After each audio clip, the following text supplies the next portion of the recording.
अस्सलाम वालेकुम दोस्तों, क्या हाल है? ठीक ठाक है? आई होप के सब खैर से होंगे। मैं हूं आपका दोस्त सलाउद्दीन शेख, आपके चैनल के साथ let's go with Salauddin Sheikh. और ये आपका अपना चैनल है। यहाँ पे ज्यादातर वीजा से इन्फॉर्मेशन, रिलेटेड इन्फॉर्मेशन आपको दी जाती है। और जो आज की जो वीडियो है वो विजिट वीजा के हवाले से, टूरिस्ट वीजा के हवाले से। ज्यादातर जो हमारे दोस्त हैं या पाकिस्तानी जो दोस्त हैं वो ज्यादातर कोशिश कर रहे होते हैं कि जी टूरिस्ट वीजा पे ही जाना है। या तो उनका इरादा कुछ भी हो सकता है, घूमने फिरने का हो सकता है, जॉब ढूंढने के हवाले से हो सकता है। तो सबसे आसान कैटेगरी जिसके लिए कोई स्पेशल रिक्वायरमेंट नहीं होती, तो इसके लिए सबसे ज़्यादा जो पाकिस्तानी या इंडियन कहीं से भी आपका ताल्लुक है, तो आप ज़्यादातर जो इंतखाब करते हैं टूरिस्ट वीज़ा का करते हैं। ना किसी इनविटेशन की आपको ज़रूरत है। और जिस कंट्री का मैंने इंतखाब किया है ये भी डिमांडिंग कंट्री है, लोगों की बहुत रिक्वायरमेंट है कि लोग चाहते हैं यहाँ पे जाएं। और यहाँ पर अगर आप विजिट करने जाते हैं तो बहुत ज़्यादा वहाँ पे प्लेसेस हैं, बहुत ज़्यादा वहाँ पे घूमने की जगहें मौजूद हैं और टूरिस्ट अट्रैक्शन बेइंतहा है। और साथ ही साथ अगर जॉब की मैं बात करूं तो जॉब्स की भी भरमार है, अनएम्प्लॉयमेंट ना होने के बराबर है। और दुनिया का खुशहाल तरीन मुल्क ये तस्वुर किया जाता है। और यहाँ पे जो ये मुल्क है वो सच्चाई के मामले में बड़ा मशहूर है। मेरे ख्याल से आप गैस कर गए होंगे, मैं जापान की बात कर रहा हूँ। जापान का टूरिस्ट वीज़ा है। और जापान के टूरिस्ट वीज़ा के हवाले से काफ़ी रिक्वेस्ट भी थी दोस्तों की, चाहते थे कि इस पर मैं वीडियो बनाऊं। लेकिन आपको पता है जब तक अथेंटिक इन्फॉर्मेशन मेरे पास नहीं होती मैं कभी भी आगे कन्वे नहीं करता।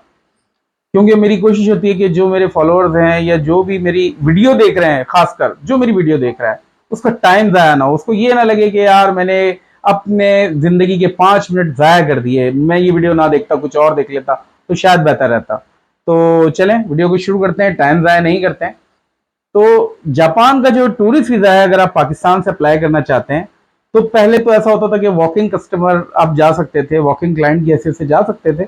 लेकिन 1 अगस्त 2023 से इन्होंने अपॉइंटमेंट लगा दिया है। चाहे आप पाकिस्तान के कराची से अप्लाई करें, क्योंकि 2 जगह है, आप कराची से भी अप्लाई कर सकते हैं और साथ ही साथ इस्लामाबाद से भी। लेकिन थोड़ा सा डिफ्रेंशिएट इसको समझिएगा।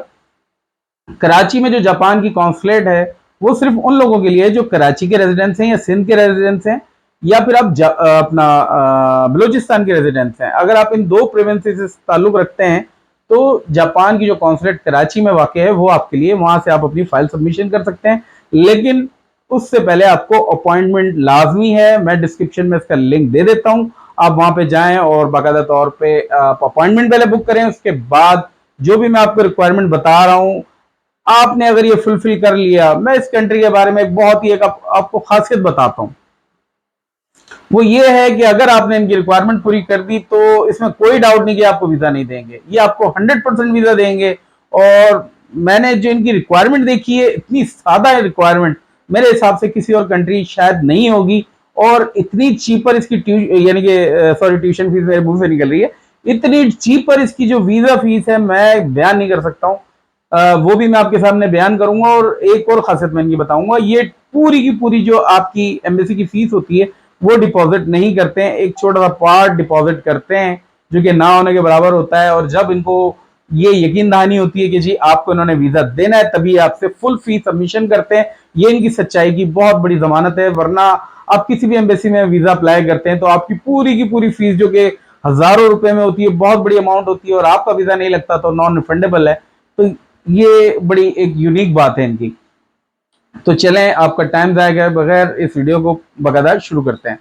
सबसे पहले आप टूरिस्ट वीज़ा पे जा रहे हैं, इसकी मजीद कैटेगरीज भी हैं, आप इसमें विजिट वीज़ा पे भी जा सकते हैं।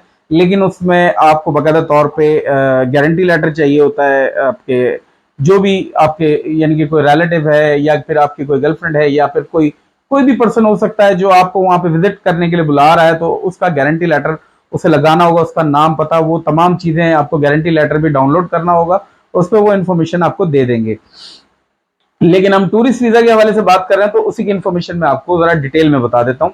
तो बाकी अगर कोई आपने कुछ पूछना हो तो मेरा व्हाट्सएप नंबर आपके लिए हाजिर है और आप जानते हैं मैं रिस्पॉन्ड करता हूँ और बहुत क्विक रिस्पॉन्स करता हूँ। तो सबसे पहले आपको वीजा एप्लीकेशन फॉर्म है जो कि डाउनलोड करना पड़ेगा। अगेन इसका भी लिंक मैं आपको दूंगा, आप चाहें यहाँ से डाउनलोड करें और इस पर जो भी अपनी कवायफ है, आपका नाम, पता, एड्रेस, फोन नंबर, ईमेल, अपनी जो भी कवायफ हैं बिल्कुल सच सच बताएं। क्योंकि दुनिया का वाहिद कंट्री में कहूंगा कि जो झूठ से बहुत नफरत करता है, जरा सा भी कोई आपने अगर झूठ बोल दिया, इनका मूड होगा आपको वीजा देने का, नहीं देंगे। और ये भी बता दूं, अगर आपका वीजा रिजेक्ट हो गया तो कम से कम आप 6 माह तक दोबारा अप्लाई नहीं कर सकेंगे। वीजा एप्लीकेशन फॉर्म आपने भर दिया, उसके बाद आपकी 1 फोटो साइज आपकी चाहिए होगी 2 बाय 1.4 इंचेस की, 2 इंचेस बाय 1.4 इंचेस की आपकी फोटो चाहिए, फोटोग्राफ चाहिए। पुरानी नहीं होनी चाहिए, ज्यादा से ज्यादा आपके 90 दिन के अंदर अंदर पिछले 3 महीने के अंदर आपकी फोटो बनी हुई हो और आप फोकस कर रहे हो सामने कैमरा पे, आप किसी अच्छे फोटोग्राफर के पास जाएंगे तो वो आपकी पिक्चर बना देगा। और ये आपका जो बैकग्राउंड है वो ब्लू भी हो सकता है, ग्रे भी हो सकता है, व्हाइट भी हो सकता है। तो ये बड़ी एग्जाम्पशन रखते हैं लोगों के लिए, बहुत फैसिलिटेट करते हैं, इतना ज्यादा परेशान नहीं करते हैं। उसके बाद आपके जितने भी पासपोर्ट हैं, या तो जो एक्सपायर हो चुके हैं या मौजूद हैं, आपने तमाम के तमाम अपने साथ कैरी करने हैं और उनके साथ आपने वहां कॉन्सुलेट में पेश होना है या एम्बेसी में पेश होना है। और साथ ही साथ आपने जो वैलिड आपका पासपोर्ट है उसमें कम से कम 6 महीने उसकी वैलिडिटी होनी चाहिए। जब आप वहां पहुंचने वाले हो, जैसे आपने प्लान किया हो, उससे पहले 6 महीने की उसकी वैलिडिटी होनी चाहिए। जैसे मिसाल के तौर पे मेरा जनवरी में पहुंचने का इरादा है, तो मेरा जो पासपोर्ट है वो कम से कम अगले 6 माह तक वैलिड होगा, तभी मेरा वीजा होगा, वरना अदरवाइज वीजा लगना भी होगा तो रिजेक्ट हो जाएगा। तो आपको स्कैन पेज इसका देना होगा, पासपोर्ट का जो फोटोकॉपी आपने करानी होगी स्कैन पेज करके, कि जिस पे आपकी डिटेल होती है, जिसमें आपका नाम पता जो भी आपकी डिटेल होती है पासपोर्ट के फर्स्ट पेज पे, वो आपको प्रेजेंट करना होगा कॉपी के साथ। ओरिजिनल आप अपने साथ लेके जाएंगे, जो आपका वैलिड पासपोर्ट है उसकी बात कर रहा हूँ। बाकी जो है उनकी आप ओरिजिनल लेके जाएंगे, वो जस्ट ओवरव्यू उन्होंने देखना है, और उसमें ब्लैंक जगह जरूर होनी चाहिए पासपोर्ट पे कि आपको जिस पे वीजा लगा सकें। और जरूरी नहीं है आपकी ट्रैवल हिस्ट्री हो, ट्रैवल हिस्ट्री होगी तो बहुत अच्छी बात है, नहीं होगी तो भी ये कंट्री देखता है कि आप जेन्युइन विजिटर हैं या नहीं है, ये आपको अपने डॉक्यूमेंट्स के थ्रू प्रेजेंट करना होगा। और उसके बाद आप क्या, ओरिजिनल आइडेंटिटी कार्ड एनआईसी हमारे पास हर किसी के पास मौजूद होता है, जो कि ये साबित करता है कि आप पाकिस्तान के मोजिद शहरी हैं। ये आपने लाजमी अपने साथ कैरी रखना है, इसकी ओरिजिनल और कॉपी दोनों आपको चाहिए होंगी। उसके साथ आपको एक डमी टिकट अपने साथ चाहिए होगी, होटल की डमी टिकट आपको, फ्लाइट की अपनी रिजर्वेशन करवानी होगी बोथ, जिससे आपकी ऑर्डिनरी पता चलेगी आपने कितने दिन का वहां पे ट्रैवल रखना है। मेरी एडवाइस है आपने मैक्सिमम 7 डेज का अपना ट्रैवल दिखाना है, 7 डेज से ज्यादा का नहीं दिखाना। वो भले आपको वीजा 10 दिन का मिलता है, 20 दिन का मिलता है, लेकिन आपने 7-8 दिन से ज्यादा कवरअप नहीं दिखाना है, क्योंकि जितना ज्यादा आप कवरअप दिखाएंगे वो आपका वीजा कैंसिलेशन का बाइस बनेगा। फिर उसके बाद आपने ट्रैवल और टिकट आपने बुक नहीं करनी है, जस्ट एक डमी टिकट बनानी है, एक पेड बुकिंग नहीं करनी है, अनपेड बुकिंग होनी चाहिए, क्योंकि वीजा कोई कंफर्म नहीं है, वीजा आपको मिलेगा और आपके पैसे जाया हो सकते हैं।